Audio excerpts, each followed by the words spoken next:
Salve, muitos beleza, sejam bem-vindos ao canal e eu estou trazendo mais um vídeo de reação pra vocês, beleza? Adoro! A história do Brasil, a terra e o povo brasileiro. Lá do Império AD, bora ver esse vídeo naquele mesmo esquema de sempre pra vocês verem minhas reações, e esse daí foi um dos vídeos que eu vi vocês pedindo nos comentários, e eu percebi que ele tem uma playlist, e nessa playlist da história do Brasil são 8 vídeos, então eu vou dar sequência aqui vendo, tá bom? No caso sobre a história do Brasil, eu sou um cara que não entende muito da história do Brasil, eu sou um cara muito ruim de história, vou te falar a real, tá ligado? A matéria que eu mais me dava ruim no colégio era história, porque eu não gostava. Então eu meio que vou aprender aqui, melhor, reaprender, né? Relembrar muitas coisas que eu vi no colégio aqui nesse vídeo, porque a didática desse cara aqui é bem melhor do que o Thiagão, né?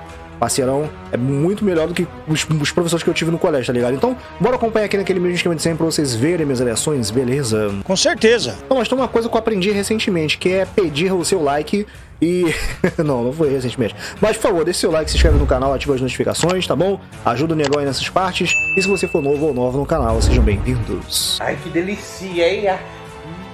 E Reiters, a poderosa Black Shark está lá, pegue à vontade, beija, lambe, senta, enfim. E continue me dando visualizações e aproveita, vai nadar com o tubarão. Vem brincar comigo, vem. Sem enrolação, sem demora, bora para o que interessa, direto para o react, é claro, depois da vinheta. Valeu! Alexandre na área.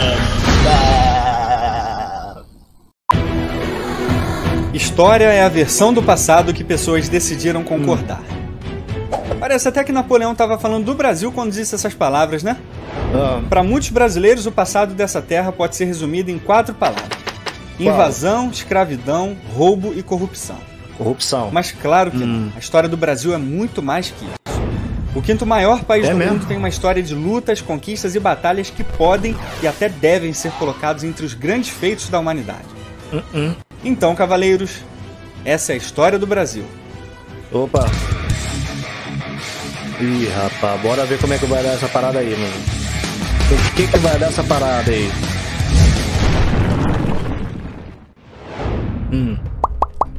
Hã? Quem sou eu? Onde estamos? Imaginar que o nativo de um lugar brota do chão é uma versão bem legal da história. Mas a verdade é que os primeiros nativos do Brasil não são tão nativos do Brasil quanto a gente pensa. A história deles começa aqui na Ásia há uns 5.000 anos atrás, ou mais. Eles saem daqui, passam por aqui e chegam aqui, América. Eles começam a se espalhar por todo o continente, só que depois veio uma outra onda de índios, e mais outra, e mais outra. Foram 4 ondas migratórias de nativos da Ásia. E quando índios encontram índios, o que você acha que acontece, hein? Matem! Enfim. Seja bem-vindo, estrangeiro. Minha casa é a sua casa. Quanta união, quanta alegria! Versão treta da história. Tá fazendo o que na minha terra, invasor? Eram centenas de tribos que falavam línguas diferentes, tinham costumes diferentes, leis diferentes, eram nações diferentes. Uns eram canibais, como os botocudos e tupinambás, outros eram mais de boa, como os tupiniquins e os guaranis. Ou seja, era treta pra todo lado e muitas nações indígenas foram exterminadas por causa dessas guerras. Ih, rapaz. No território inteiro do Brasil tinha no máximo 5 milhões de índios e eles ocupavam basicamente a costa atlântica, onde tinha mais rango pra eles. E assim eles viviam, comiam, brigavam e se espalhavam até que... Toque, toque. Oxi. Quem é? Duarte Pacheco Pereira. Quem? Eu, o descobridor do Brasil? Tá doido, mano? Eu sou o descobridor do Brasil. Mas ué... Ei, quem descobriu o Brasil fui eu. Pra muita gente o descobrimento é uma guerra infinita que existe desde 1500, onde as forças do bem e do mal lutaram para ver quem descobriu o Brasil.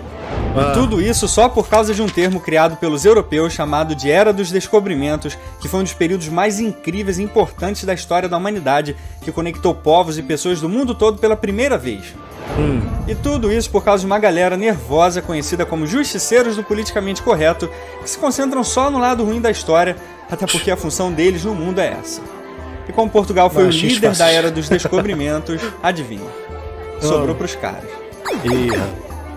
Mas o fato é que os portugueses nunca disseram que chegaram aqui primeiro que os índios, assim como eles nunca disseram que chegaram na África primeiro que os africanos. O termo descobrimento para os portugueses significava encontrar algo novo, desconhecido do resto do mundo, descobrir a ciência e o caminho para chegar lá. É algo muito mais complexo do que uma corrida de quem chegou primeiro. que deveria ser encarado como um período único na história do mundo, do encontro de civilizações isoladas por milênios é renegado como um mero acidente infeliz. E é claro que o descobrimento do Brasil também não foi acidente, prova disso foi a treta que Portugal arrumou com o Papa e os espanhóis para mover a linha do Tratado de Tordesilhas mais 370 léguas a oeste do Cabo Verde. E essa linha, cavaleiros, passava bem no meio desse terrenão aqui que vocês conhecem bem. E embora seja bem fofo chamar o Brasil de Brasil por causa do pau-brasil, tem outra versão dessa história. Qual que é? Versão treta da história. As crônicas da época dizem que o nome Brasil vem da lenda de uma ilha medieval criada por um navegador e monge irlandês chamada de High Brazil, e que essa lenda serviu de inspiração para o nome do país. Cavaleiro, a história é um negócio doido mesmo. Mas então primeiro chega Duarte Pacheco em 1498, depois Cabral em 1500. Mas ele não fica e parte para as Índias, onde o Império Português estava concentrado. Até porque era lá que a grana rolava e a treta também. Tava todo mundo querendo expulsar os portugueses de lá. Os otomanos, venezianos, mamelucos, indianos eram os principais. Só que nas primeiras décadas de 1500, os franceses também começaram a dar as caras no Brasil, o que fez o rei Dom João III ficar loucão da vida, principalmente porque Portugal tinha só 1 milhão de habitantes e tinha um império espalhado no mundo todo.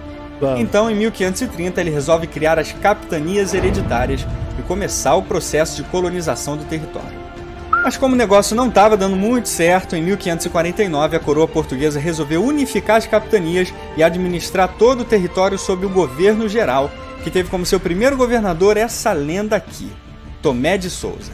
E quando lança a falar de colonização, começa outra guerra. Aí vem aquela história de que os ingleses eram melhores e que o Brasil seria uma Austrália ou Estados Unidos e blá blá blá. Só esse assunto dá um vídeo de umas 5 horas, mas como um tiro rápido, escuta só isso aqui. 48% dos colonizadores britânicos na Austrália eram degredados criminosos. Os aborígenes eram tratados com extrema violência e teve sua população reduzida a 90% do que era antes da chegada britânica. No século XVI e XVII, o Reino Unido era considerado uma nação atrasada tecnológica e culturalmente.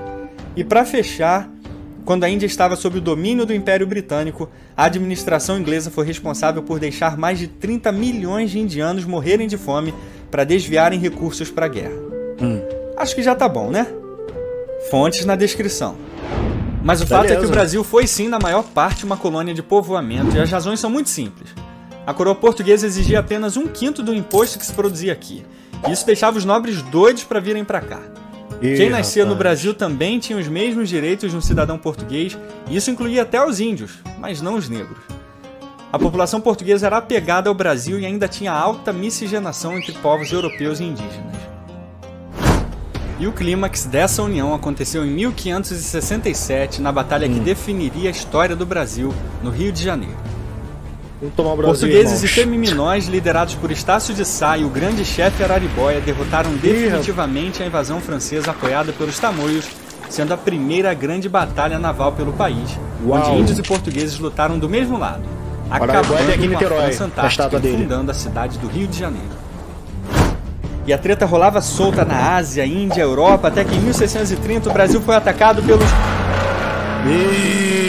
Toque, toque. Quem é? Os holandeses. Eles dominaram Pernambuco por 18 anos. Mas em 18 de abril de 1648, 3 forças se unem para expulsar um inimigo em comum e que definiria a identidade nacional brasileira. 2.000 portugueses, índios e negros lutaram juntos contra o exército holandês 3 vezes maior e conseguiram uma vitória épica e decisiva na Batalha dos Guararapes, um período de lutas conhecido como Insurreição Pernambucana e que deu origem ao exército brasileiro. Mas apesar de todas essas glórias, o capítulo sombrio da escravidão no Brasil estava longe de terminar. Essa foi uma mancha indelével na história da civilização humana, mas que infelizmente era uma realidade comum da época. E os europeus não estavam sozinhos nisso. Asiáticos escravizavam asiáticos, índios escravizavam índios na América, negros escravizavam negros na África. E é nesse período que surgem os jesuítas para converter e educar os índios na cultura ocidental e religião cristã. E foi a lenda chamada José de Anchieta o responsável por criar a primeira gramática da língua tupi e preservar para nós boa parte da cultura indígena que a gente conhece hoje.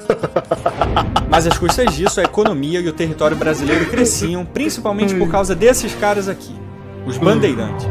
Brasileiros, paulistas que desbravavam as matas atrás de ouro, expandindo as fronteiras do país e entrando em conflito direto com os indígenas. Até que finalmente, por volta de 1697, eles encontram ouro, aqui, em Minas Gerais. Eita. É, cavaleiros, só 200 anos depois da chegada no Brasil é que eles acharam o negócio pra valer.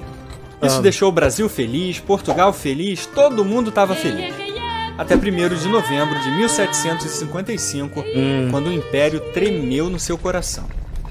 A cidade de Lisboa foi totalmente devastada por um terremoto colossal, seguido de um incêndio infernal e um tsunami que terminou a tragédia.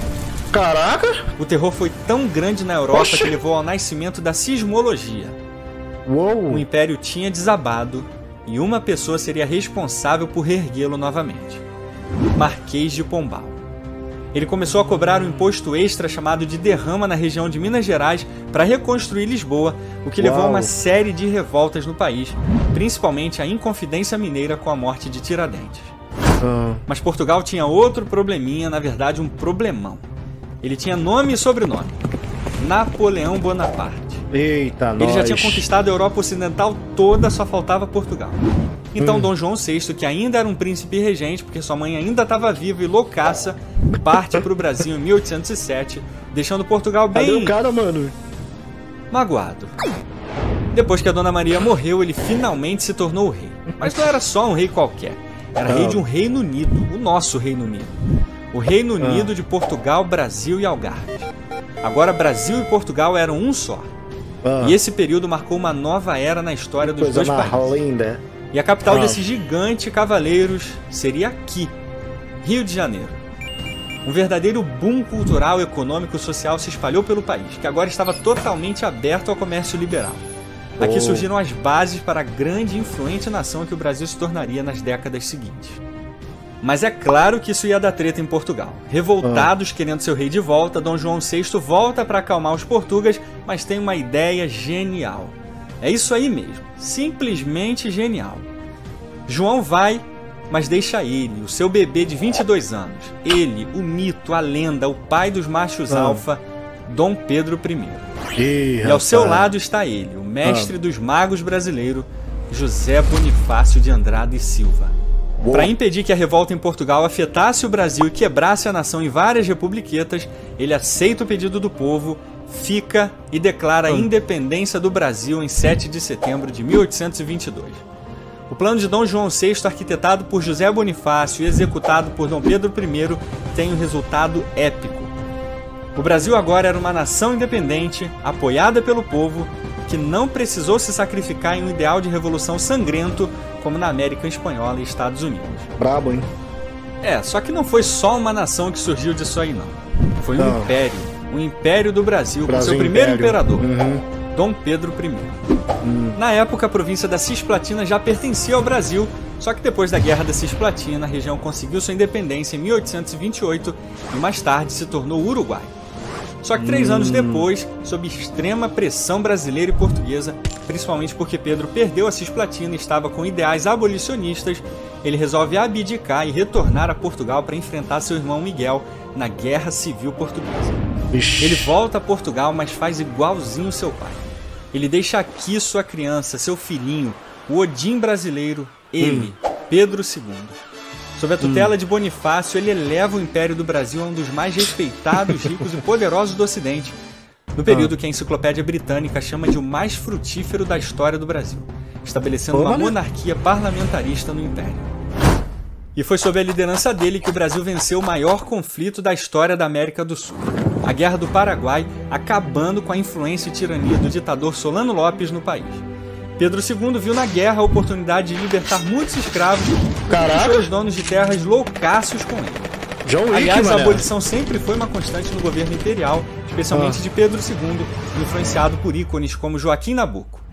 Pedro cria a Lei do Ventre Livre, onde todos os nascidos de escravos seriam livres, mas o ato final ficaria para sua filha, a princesa Isabel. Com seu pai muito doente e incapacitado, a princesa regente assina a Lei Áurea em 1888, dando um fim definitivo à escravidão. Quem não gostou nada disso foram os rivais políticos da monarquia, que aproveitam a oportunidade para dar um golpe fatal no coração do Brasil. Em 15 de novembro de 1889, o Marechal Deodoro da Fonseca declara a proclamação da República e expulsa a família real do Brasil. Era o fim do Império do Brasil e seu legado, e era o início da República Brasileira.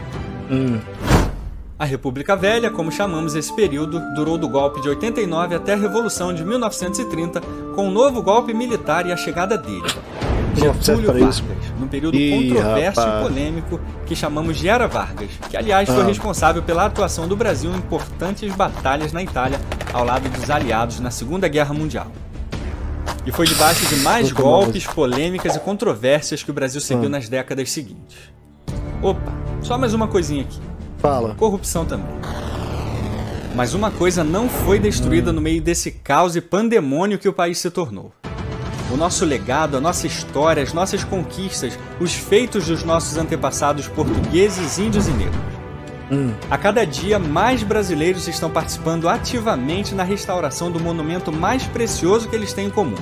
O quê? A sua verdadeira história, a história do Brasil.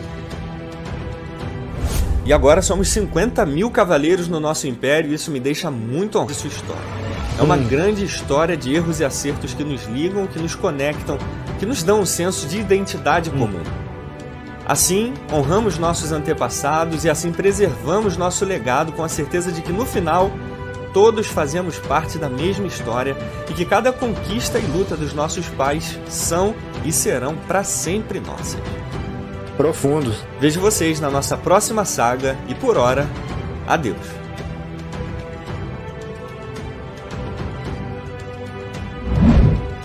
Impérios AD. Brabo. Aí, gente, Impérios AD pra vocês, trazendo um pouco da história do Brasil para nós. E, cara, assim, como eu falei pra vocês, eu sou um cara meio cabeçudo mesmo, tá ligado? Em relação à história do Brasil, eu sou uma negação, tá bom? Eu sou muito ruim mesmo, eu era muito ruim nessa matéria, mas não quer dizer que eu não lembro de muita coisa, e uma das coisas que eu lembrava foi essa questão toda aqui, do final, pelo menos aí, quase no final do vídeo, que ele falou, mas eu lembro bem vagamente, né, obviamente. Mas, cara, eu achei legal o vídeo, maneiro mesmo essa animaçãozinha que ele coloca, os balões lá de diálogo, enquanto ele fala e coloca uma coisa lá que tem a ver com o que ele tá falando, e fica engraçado, fica legalzinho, eu achei maneiro. Cara, eu não sei se é ele que faz ou se é alguém que faz pra ele, algum editor, essa animação ficou bem boa, tá ligado? Ficou bem da hora. E é uma forma também de ensinar pra gente, né, a nossa história, né, porque realmente tem muita coisa que a gente talvez deixou passar no colégio ou não foi mostrado da forma que deveria ser mostrado no colégio. Enfim. Bom, gente, eu espero que vocês tenham curtido aí o meu vídeo, tá bom? Não se preocupe que eu estarei trazendo a próxima parte. Isso é, se vocês quiserem, tá bom? Eu vou saber que vocês querem que eu traga o restante desse vídeo, dessa playlist da história do Brasil, nos comentários, no like que vocês vão deixar. Inclusive, deixa like pro Negão, tá bom? Se inscreva no canal se não for inscrito. Dá uma moral pro cara lá, o link desse vídeo, o link dele, né, desse vídeo aí estará na descrição, tá bom? Eu vou saber que vocês querem que eu continue trazendo, se vocês colocarem nos comentários que querem as outras partes, né? Essa daqui é o primeiro vídeo da playlist. E também pelo like e visualizações, obviamente, é por ali que eu sei que vocês querem que eu continue trazendo tal vídeo, tá bom? Então bora, me ajuda nessa questão aí, tá? É isso, eu vou ficando por aqui, só aguardem mais vídeos. Até a próxima e valeu!